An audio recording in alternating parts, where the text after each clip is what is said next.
Friends, आज मैं आपको मध्य प्रदेश प्राथमिक शिक्षक भर्ती प्रक्रिया के लिए जो द्वितीय काउंसलिंग की जानी है, जो फरवरी 2023 से स्टार्ट होना थी, अब 2 माह के विलंब के बाद वो स्टार्ट हो रही है, क्योंकि विभाग में अभी पदोन्नति का कार्य चल रहा है और ट्रांसफ़र पर भी काम चल रहा है।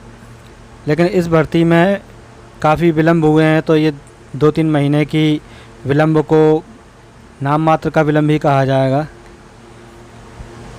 प्राथमिक शिक्षक भर्ती जो 2020 में इसका पेपर कंडक्ट कराया गया था पात्रता परीक्षा का, उसकी प्रथम काउंसलिंग पूर्व में हो चुकी है। अब द्वितीय काउंसलिंग के लिए लोक शिक्षण संचालनालय भोपाल ने निर्देशिका जारी कर दी है, जिसका शॉर्ट एनालिसिस मैं आपको बता रहा हूँ। साथियों, ये 2/5/2023 को पत्र निकाला है लोक शिक्षण संचालनालय मध्य प्रदेश गौतम नगर भोपाल ने, और प्राथमिक शिक्षक पदों पर नियुक्ति हेतु काउंसलिंग के लिए निर्देशिका ये जारी की गई है। इसमें 7,500 पदों पर भर्ती होना है। ये भर्ती की मांग पद वृद्धि की चल रही थी, लेकिन अभी लोक शिक्षण संचालनालय की ये सिंगल काउंसलिंग है। इसमें जॉइंट काउंसलिंग जनजातीय कार्य विभाग की नहीं है।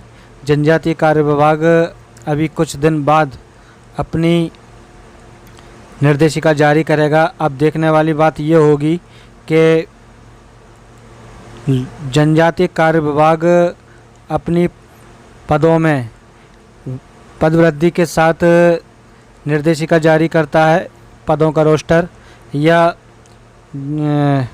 पूर्व निर्धारित पदों पर ही वो रोस्टर जारी करेगा। साथियों, ये कर्मचारी चयन मंडल भोपाल की ऑफिशियल काउंसलिंग पर भी ये पत्र, निर्देशिका पत्र आपको मिल जाएगा। MP एजुकेशन पोर्टल पर भी से भी आप डाउनलोड कर सकते हैं इसको। और इसकी जो मुख्य बातें हैं वो मैं आपको बताते जाता हूँ। ये 2018 में जिन्होंने 2020 में जो पेपर हुआ था 2018 में प्रस्तावित था, लेकिन विलंब के कारण फिर अगले साल कोविड के अगले समय जो इसकी प्रक्रिया चल रही थी उसमें कोविड ने व्यवधान डाला 20। उसके बाद में ये पेपर आयोजित किया गया पात्रता का, और फिर इसकी प्रथम काउंसलिंग 2022 में की गई। अब ये द्वितीय काउंसलिंग जो फरवरी माह 2023 में प्रस्तावित थी, अब उसे जारी कर दिया गया है। तो इसमें जो क्राइटेरिया है वो सेम है जो पेपर आयोजित करते टाइम बताया गया था। प्राथमिक शिक्षक भर्ती नियम 2018 नियम 8 की अनुसूची 3 के अनुसार निम्नांकित योग्यता अभ्यर्थियों को धारित करना अनिवार्य रहेगा। Number 1, professional examination board Madhya Pradesh Bhopal के द्वारा आयोजित प्राथमिक शिक्षक की पात्रता परीक्षा 2020 निर्धारित प्रतिशत के साथ उत्तीर्ण की हो। दूसरा, कम से कम 50% अंकों के साथ हायर सेकेंडरी अथवा इसके समकक्ष तथा प्रारंभिक शिक्षा में 2 वर्ष का डिप्लोमा या उसके समकक्ष, अथवा 50% अंकों के साथ स्नातक तथा शिक्षा स्नातक B.Ed जिसमें राष्ट्रीय अध्यापक शिक्षा परिषद द्वारा मान्यता प्राप्त संस्था से शिक्षा स्नातक की उपाधि प्राप्त की है, उस पर कक्षा 1 से 5 तक पढ़ाने के लिए अध्यापक के रूप में नियुक्ति हेतु विचार किया जाएगा। किंतु इस प्रकार अध्यापक के रूप में नियुक्त व्यक्ति को प्राथमिक शिक्षक के रूप में नियुक्ति होने के 2 वर्ष के भीतर राष्ट्रीय अध्यापक शिक्षा परिषद द्वारा मान्यता प्राप्त संस्था से प्राथमिक शिक्षा में 6 महीने का एक सेतु पाठ्यक्रम, ब्रिज कोर्स जैसे बोलते हैं, आवश्यक रूप से करना होगा। ये इसके नियम निर्देशिका है, और न्यूनतम आयु इसकी 21 वर्ष की गई है। पूर्व में कई अभ्यर्थियों ने इसकी मांग की थी कि 18 वर्ष की जाए, लेकिन DPI ने इसमें कोई संशोधन नहीं किया। जो प्रथम काउंसलिंग में जो एज लिमिट थी वही एज लिमिट इसमें निर्धारित की गई है।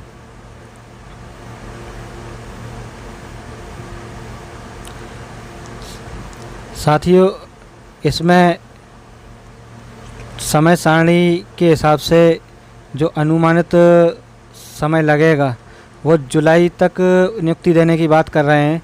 इसका विवरण भी देख लेते हैं। अतिथि शिक्षक श्रेणी में आने वाले आवेदकों को चिन्हांकन हेतु पंजीयन उस 4 मई 2023 से 8 मई 2023 तक होगा।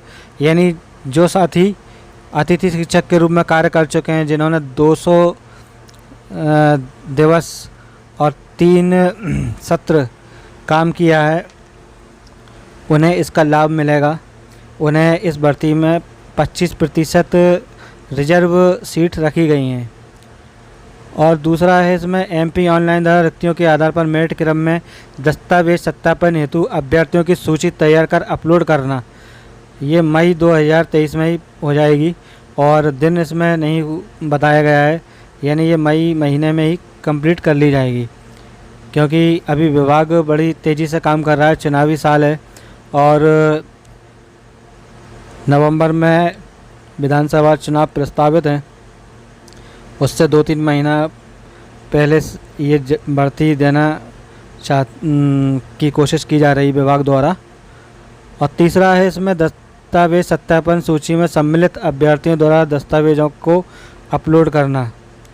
मई एवं जून 2023, मई और जून का महीना इसमें लग जाएगा। फिर जिला स्तर पर अभिलेखों का सत्यापन जून 2023 में, जो दस्तावेज अपलोड किए जाएंगे उनका सत्यापन जून 2023 में कर लिया जाएगा। 5वां है सत्यापन उपरांत की सूची का प्रकाशन जुलाई 2023 में हो जाएगा। तो ये निर्देशिका आप एमपी एजुकेशन पोर्टल से डाउनलोड कर सकते हैं और इसका पूरा विवरण पढ़ सकते हैं। अब देखने वाली बात ये होगी कि जनजातीय कार्य विभाग भी कुछ दिन बाद अपनी द्वितीय काउंसलिंग के लिए निर्देशिका जारी करेगा। देखना होगा कि वो पूर्व निर्धारित पदों पर ही रोस्टर जारी करता है या पद वृद्धि की मांग, जो कि लंबे समय से प्रचलन में है और काफ़ी धरना प्रदर्शन भोपाल में और कई जिला मुख्यालयों पर भी हो चुका है। और अभी वर्तमान में भोपाल में कई अभ्यर्थी ज्ञापन देने के लिए धरना प्रदर्शन कर रहे हैं और उनकी मांग है कि 51,000 पदों पर भर्ती की जाए, क्योंकि ये भर्ती 2011 के बाद निकली थी। इसमें लगभग 10-12 वर्षों का समय लग चुका था और नाम मात्र के पद थे। प्रथम काउंसलिंग जब की गई थी तो उसमें 18,500 पदों का विवरण दिया गया था। 18,500 पदों पर नियोजन प्रक्रिया अपनाई गई थी। उसमें 10,000 पद एसटी को दे दिए गए थे। बाकी 8,500 पदों पर अन्य सभी कैटेगरियों को डिस्ट्रीब्यूट किया गया था, जिसमें नाम मात्र के पद हर कैटेगरी को एसटी के, यदि एसटी की बात छोड़ दें, उनके तो पद अभी पूरे भी नहीं भर पाए थे।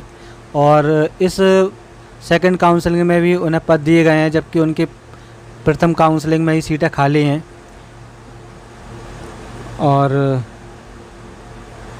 अब ये प्रक्रिया जुलाई तक संपन्न हो जाती है या नहीं, ये तो आने वाला वक्त ही बताएगा इसमें कितना समय और लगता है।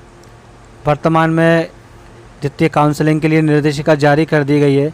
पात्र अभ्यर्थियों में खुशी की लहर है, क्योंकि लंबा समय का इंतज़ार करने के बाद अब जाकर उनका नियुक्ति का समय आया है। अब वो अपनी संपूर्ण एनर्जी के साथ स्कूल में ज्वाइनिंग लेते हुए विद्यार्थियों के उज्जवल भविष्य के लिए अच्छे से अच्छे मन लगाकर और जो शासन प्रशासन उनसे अपेक्षा रखता है उसके अपेक्षा अनुरूप विद्यार्थियों के भविष्य निर्माण और राष्ट्र निर्माण में अपना योगदान देने के लिए तत्पर हैं अभ्यर्थी। आशा करता हूँ मेरे द्वारा दी गई ये जानकारी आपको काफ़ी लाभान्वित करेगी और इस चैनल को सब्सक्राइब कर लें। इससे होगा ये कि आपको समय समय पर सरकारी भर्तियों की जानकारी आपको मेरे द्वारा दी जाएगी। धन्यवाद।